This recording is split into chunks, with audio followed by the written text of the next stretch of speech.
창세기 1장 2절에 보면 땅의 상태가 세 가지 특징적인 상태가 묘사되어 있습니다. 그 세 가지를 단어로 세 개의 단어로 생각한다면 무엇이겠습니까? 첫째는 혼돈이고, 두 번째는 공허이고, 세 번째는 흑암입니다. 이 혼돈과 공허와 흑암, 이것이 창세기 1장 2절의 모습을 보여주는데, 이것은 마치 구원받기 전에 우리 인간의 영적 상태를 보여주는 것이다, 이렇게 말씀을 드릴 수가 있습니다. 혼돈이라고 하는 것은 형태가 없다는 것인데, 이것은 질서가 없다는 것입니다. 하나님을 모셔야 될 그 자리에 하나님이 안 계시고 자기 자신을 두는, 한마디로 자기 자신이 주인되어 있는 그런 상태. 자기 자신이 있을 자리에 마치 하나님을 수단과 방법으로, 방편으로 이렇게 내리가는 그런 상태. 그런 상태가 혼돈의 상태라고 볼 수 있습니다. 또 공허의 상태라는 건 어떤 상태입니까?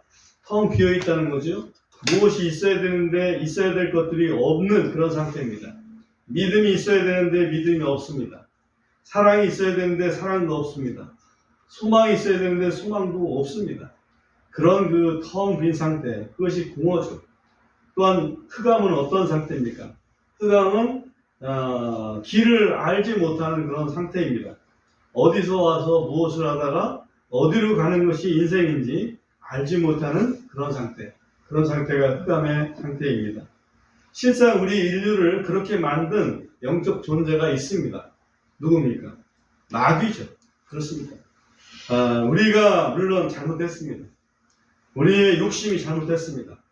우리의 욕심이 마귀와 손을 잡고 결국 하나님을 대적한 그 결과가 이런 혼돈과 공허와 흑암이었습니다. 야고보서 1장에 보면 욕심이 죄를 낳고 죄가 사망을 낳았다고 말씀하고 있습니다. 그렇습니다. 우리 욕심이 죄를 짓게 만들었습니다. 그러므로 우리 인류는 그러한 책임에서 자유로울 수가 없습니다.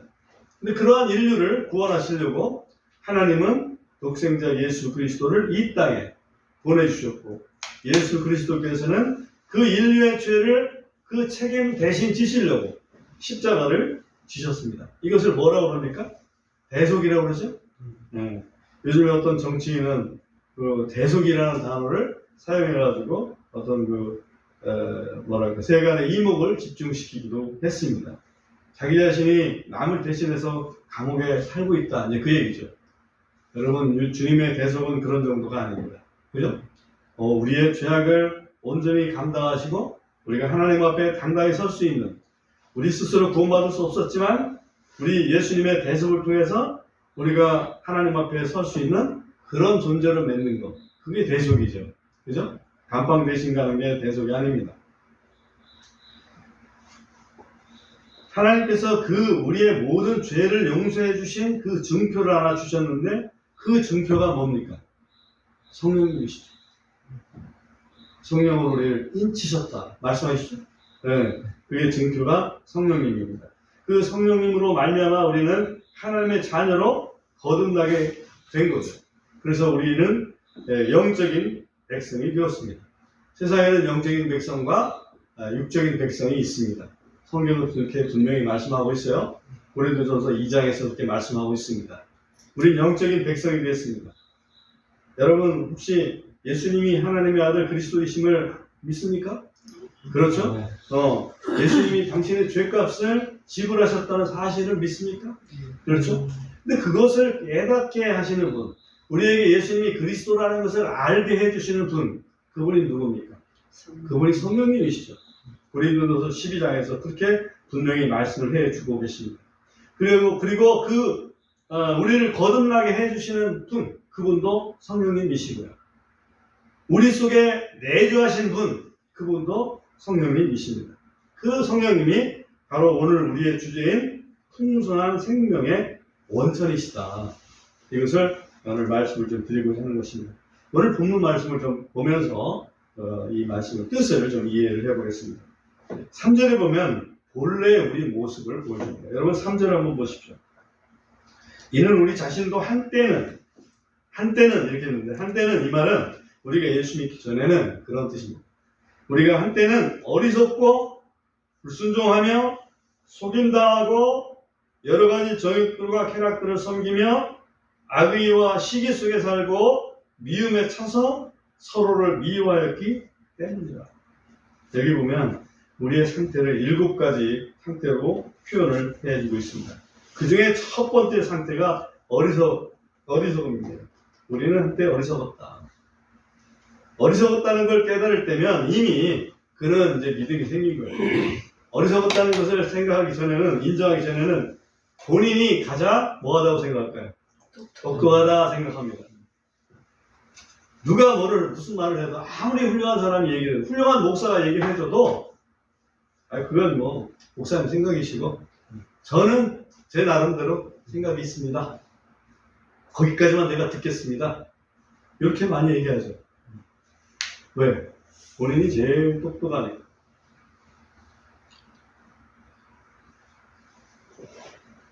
성경에서는 어리석은 자와 똑똑한 자에 대해서 좀 말씀을 좀 하고 있습니다. 첫 번째로 누가 어리석은 자인가?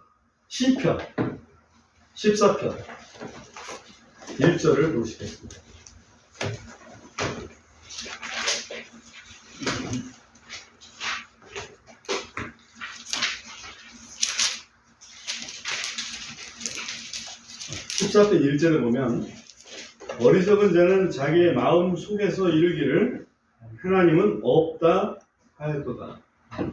그러니까 어리석은 사람은 하나님이 없다라고 마음속으로 겉으로는 하나님 있다라고 얘기할지 몰라요. 혹시 분위기상. 근데 마음속으로는 하나님 안 계셔 라고 생각하는 사람이 어리석은 사람이다. 분명히 이렇게 말씀하고 있습니다. 그 다음에 이 어리석은 사람의 특징이 잠언 14장 16절을 한번 보시기 바랍니다. 잠언 14장 16절.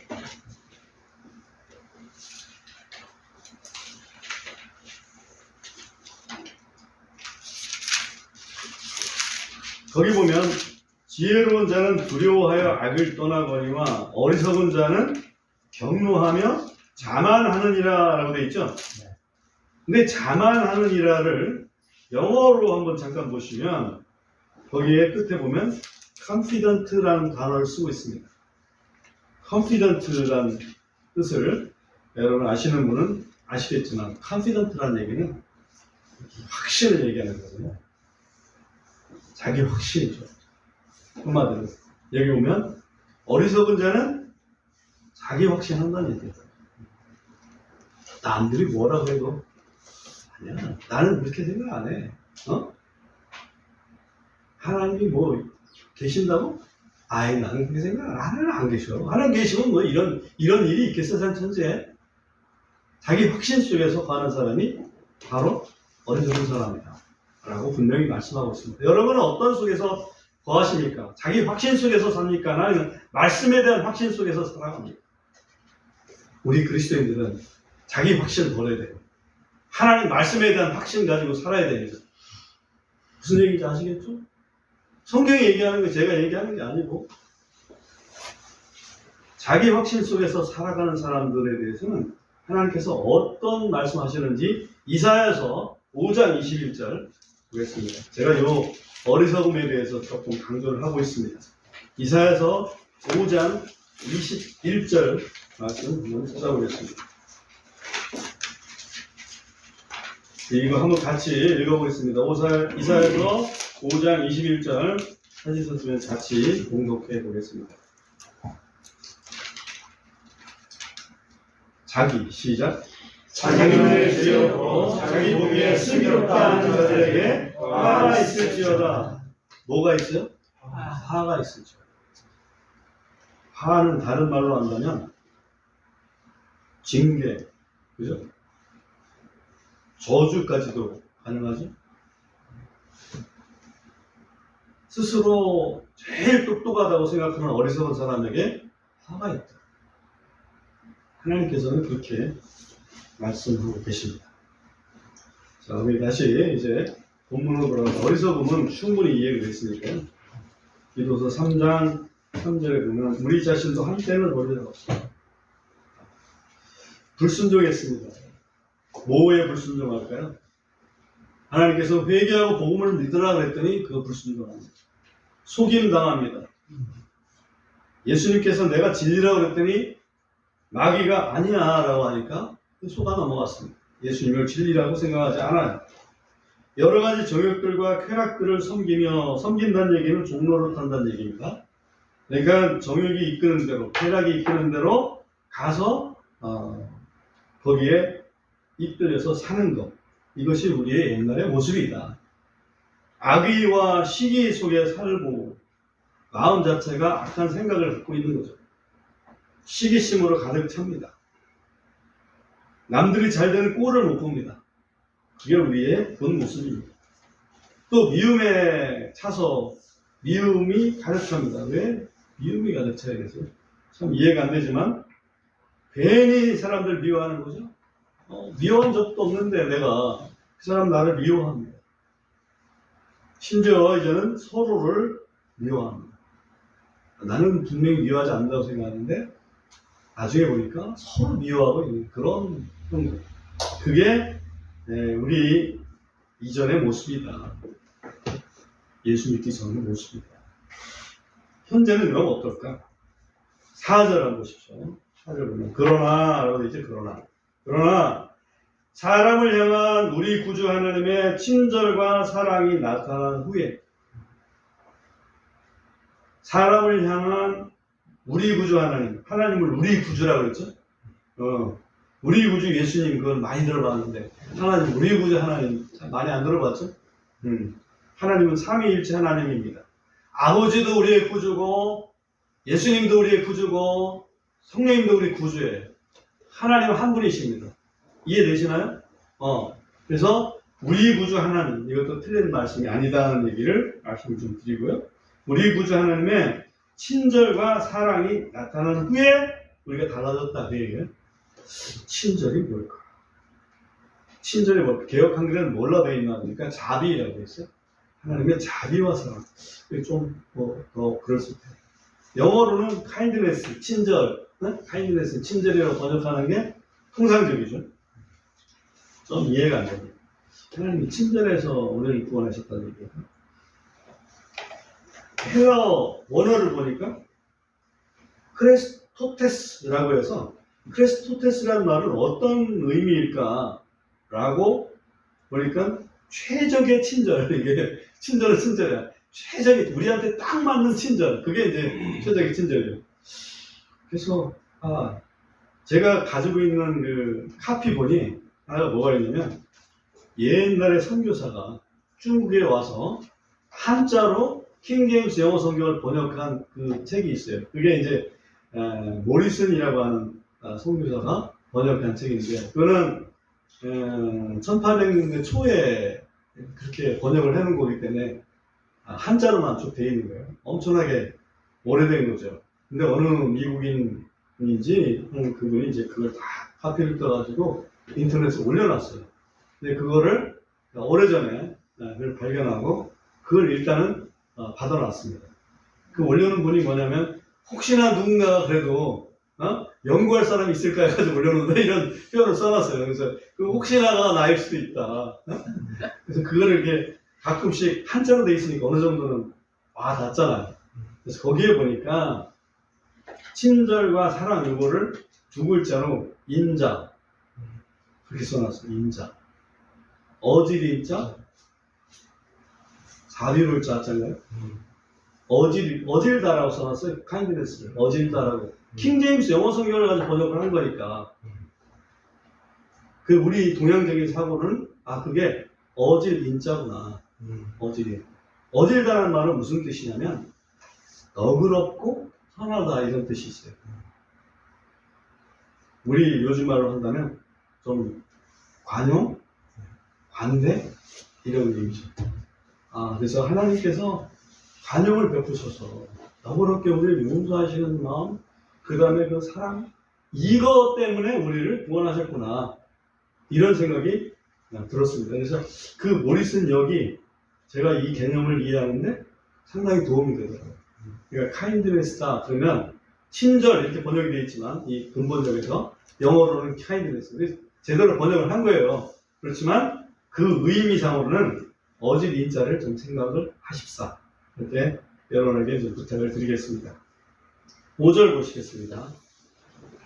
5절 보면 우리가 행한 의의 행위들로 하지 아니하시고 오직 그분의 긍휼을 따라서 그분께서 우리를 구원하시되 중생의 씻음과 성령의 새롭게 하심으로 하셨으니 5절의 키워드 하나를 딱 찾는다면 구원입니다.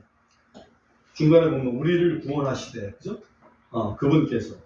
그분은 하나님께서 우리를 구원하시되 어떻게 구원하셨냐 하는 것을 네 가지로 표현했는데 하나는 첫 번째는 우리가 행한 의의 행위들로는 아니하셨다. 우리가 어떤 의의 행위를 한 것도 없지만 예를 들면 유대인들은 의의 행위를 하잖아요. 그죠? 그들은 예를 들면 안식일을 지키기도 하고 그들은 절기를 지켜서 거기에 제물을 드리기도 하고 그런 그 할례를 받기도 하고 그런 게 이제 의의 행위들이라고. 근데 그런 의의 행위들로 구원하시지 않았다. 우리 이방인들의 의의 행위 한 게 있어요? 없죠? 내세울 거 있습니까? 없습니다.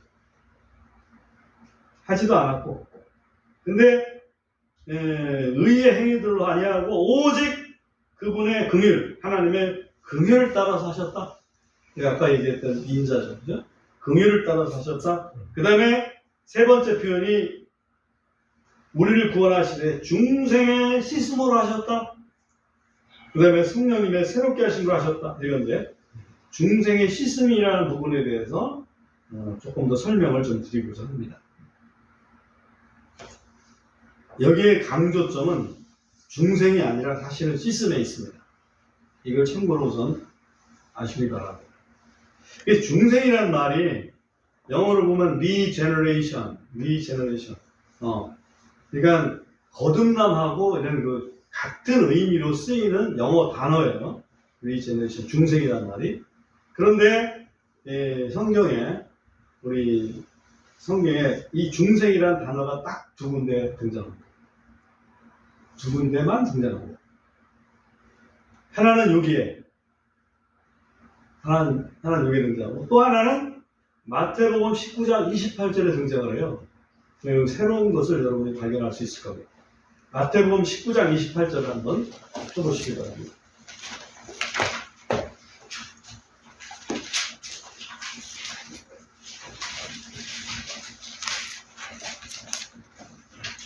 거기 보시면 이에 예수님께서 그들에게 이르시되 진실로 내가 너희에게 이르노니 인자가 자기 영광의 왕자에 앉게 될 무엇의 때? 중생의 때 나를 따른 너희도 12왕자에 앉아 이스라엘의 12지파를 심판하리라. 이때 천년왕국 때죠? 근데 이걸 중생의 때라고 그랬어요.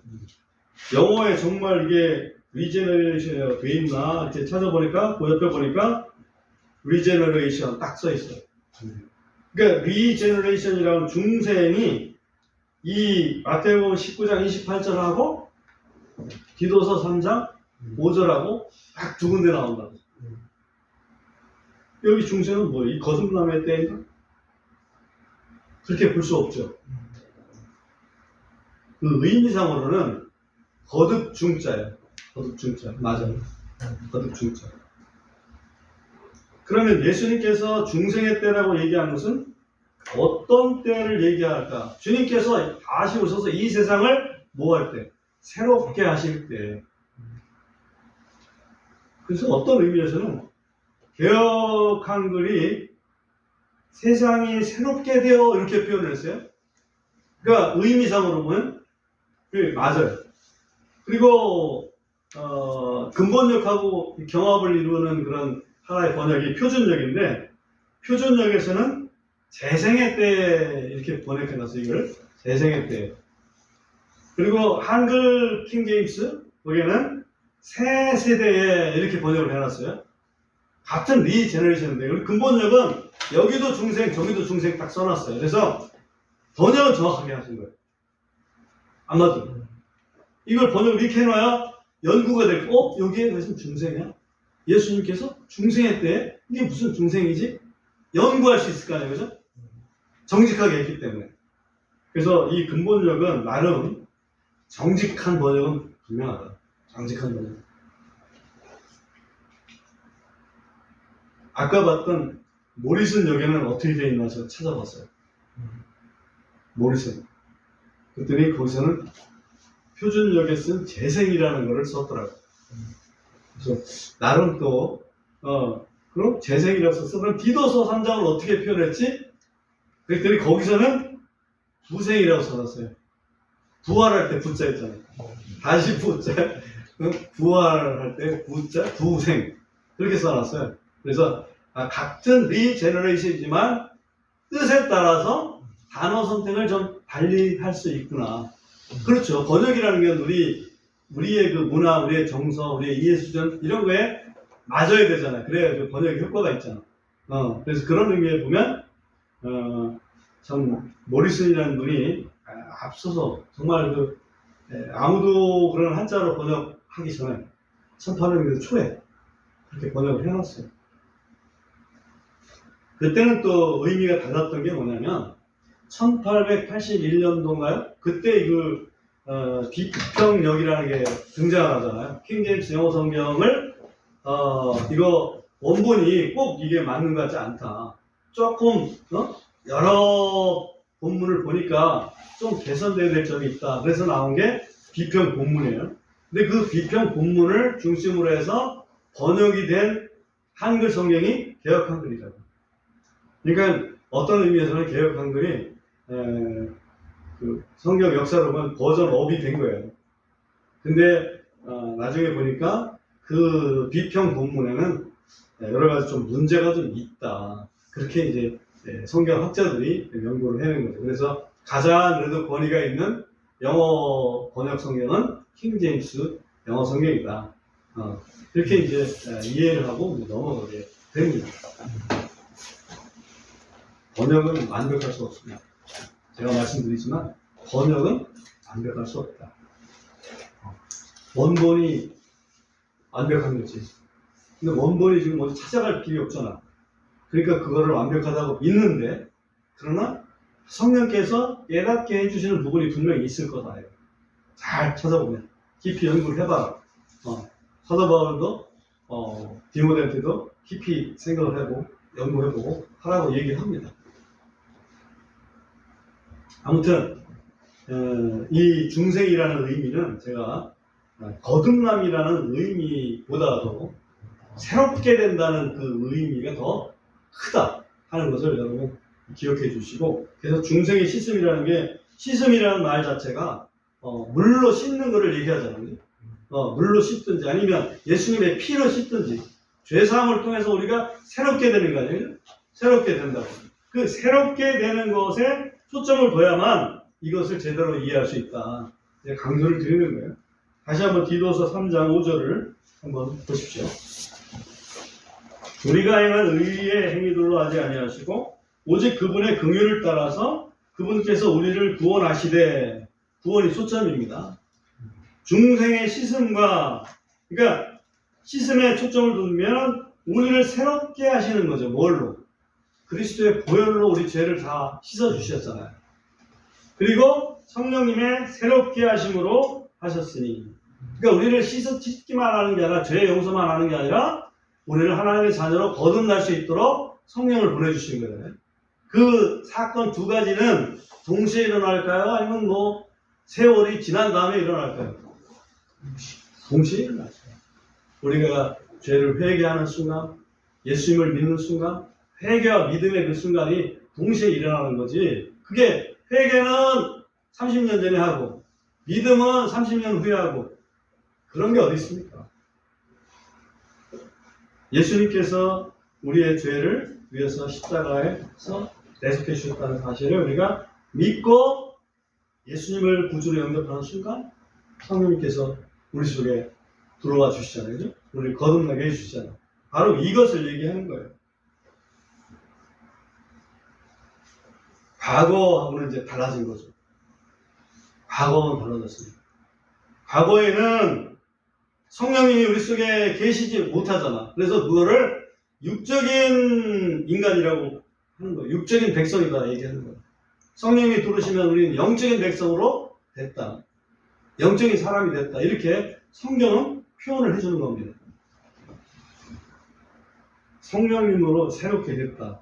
그 말씀을 6절과 7절에서 살펴봅니다. 6절을 보시겠습니다. 우리 구주 예수 그리스도를 통하여, 여기는 우리 구주 해놓고 예수 그리스도라고 그랬죠? 앞에서는 우리 구주 뭐라고 그랬어요? 4절에서는 하나님. 금방 잊어버리죠?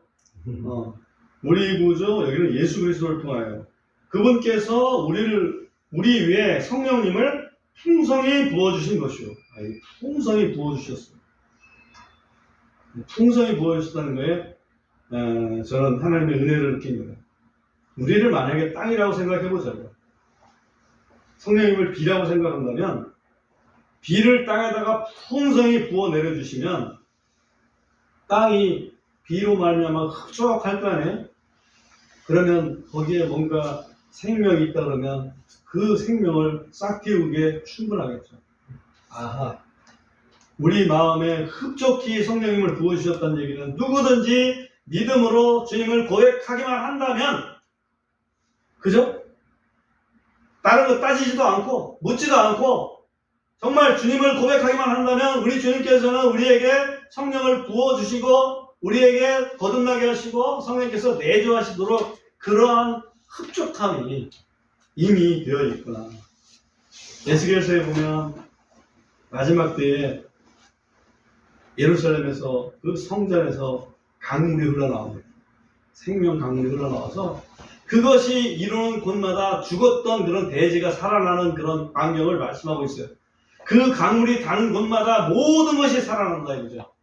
다시 말하면 우리가 예수님을 고백하는 자들마다 한 사람마다 생명 주신다는 겁니다. 이게 얼마나 너무나 감사한 얘기입니까? 우리를 부어주실 때, 성령님을 부어주실 때 풍성히 부어주셨다는 거지. 풍성히. 누구로 말미암아? 그리스도로 말미암아. 그 다음에 7절에 보시면 이것은 우리가 그분의 은혜로 의롭게 되어 영원한 생명의 소망에 따라 상속자들이 되게 하려 하십니다. 이 성령을 부어주신 이유는 상속자들이 되게끔 하라는 얘기죠. 하나님의 영광의 나라의 영생의 상속자들, 영생을 얻을 자들. 우리 현재는 지금 믿음으로는 우리가 영생을 가졌지만은 우리 죽잖아요, 그죠? 사람들 볼 때는 영생한 사람 미치고 이렇게 얘기할 수 있죠. 그러나 우리는 주님 재림하시는 날 부활하게 됩니다. 주님이 재림이 우리 세대에 오시면 우리는 죽음을 보지 않고 변화돼서 휴거되게 돼요. 이 영생을 상속할 자들이잖아요. 상속권을 가지고 있는 거죠. 누가 상속권을 가지고 있는 겁니까?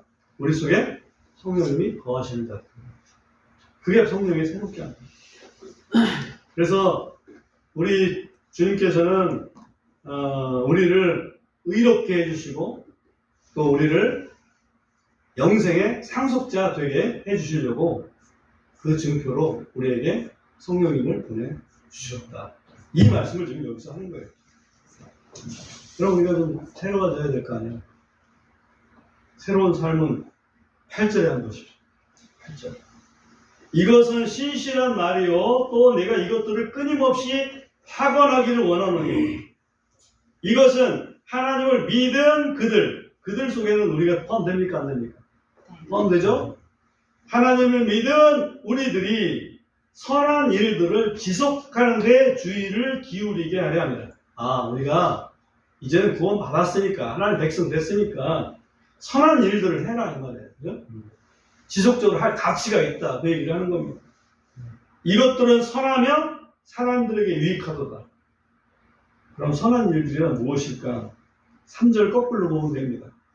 3절에 7가지 보십시오. 다시 한번. 첫째는 어리석었는데 이제는 어리석어서 하나님을 부인하는 자들이 아니라 이제는 하나님을 경외하는 지혜로운 자들이 되라. 그 말이죠. 여러분 하나님 경외하시지? 하나님을 진정으로 두려워할 줄 아는 사람이 참된 신앙을 가진 사람입니다. 두 번째, 하나님 말씀에 불순종하는 사람이 아니라 이제는 하나님 말씀에 순종하는 사람. 그 다음에 마귀한테 속는 사람이 아니라 이제는 마귀가 속이려고 하면 마귀를 대적할 수 있는 사람. 그죠? 신전지토에서 속이려고 한다 이거지. 어머니 교회를 통해서 속이려고 한다 이거. 무슬림을 통해서 속이려고 한다 이거. 대적할 수 있어요. 속인다 맞아요. 정욕과 쾌락의 종로를 타던 삶이 아니라 이제는 성령의 소욕을 따르는 성령의 9가지 열매 아시죠? 3가지만 얘기하면 사랑과 희락과 화평. 그죠? 3가지가 제일 중요합니다. 화평의 소욕이 있습니다. 화평해야지. 희락해. 우리가 즐거워야 되는 항상 찡그리고 살면 안 됩니다. 그죠? 비록 삶이 찡그릴만 해도 우리는 기쁘게 사는 것이 성령님의 소욕이에요. 그걸 따라야 돼요. 그 다음에 또 보면 악의와 신의심으로 사는 대신에 이제는 우리가 선한 뜻 그리고 남들이 많이 가졌다고 시기하지 말고 내게 주신 것으로 지속할 줄 아는 마음 갖고 살아가는 거죠. 또 미움으로 가득한 삶이 아니라 이제는 미움 대신에 뭘로 가득해야 되겠어요? 사랑으로 가득해야 돼요. 쉽지 않죠? 사랑으로 가득해야 됩니다. 쉽지 않아요. 제가 쉽지 않다고 얘기하는 것은 우리 불뚝불뚝 사랑하는 마음 대신에 원망하는 마음, 미워하는 마음 이런 것들이 생길 수 있기 때문에 그런 거예요. 근데 성령의 생각은 전혀 아니에요. 성령의 생각은 항상 사랑하는 겁니다. 어떤 상황에서도 사랑하는 거예요. 서로를 미워하는 대신에 서로를 사랑하는 거지. 이게 새로운 삶이죠. 이런 삶이 그리스도인들이 아니면 이걸 할 수 있겠습니까? 그리스도인들은 왜 할 수 있습니까? 내가 주인이 아니고 내 안에 성령님이 주인이시기 때문에 가능한 거예요.